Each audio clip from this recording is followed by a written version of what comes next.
রাজধানী ঢাকায় বাড়তে শুরু করেছে গরমের তীব্রতা। সকাল থেকেই তীব্র গরম অনুভূত হচ্ছে। আবহাওয়া অফিস বলছে সারাদিন গরম আরও বাড়বে।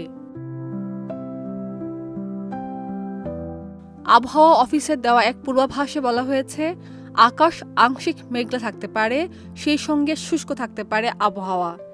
পাশাপাশি দক্ষিণ অথবা দক্ষিণ পশ্চিম দিক থেকে ঘন্টায় 10 থেকে 15 কিলোমিটার বেগে বাতাস প্রবাহিত হতে পারে।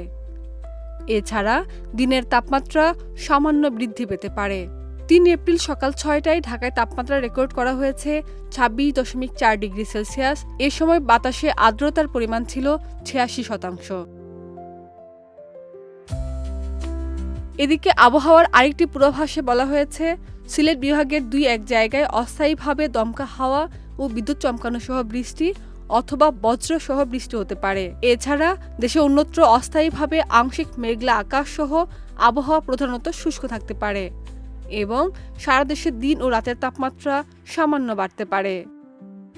খাদিজা নিপা, দেশ রূপান্তর।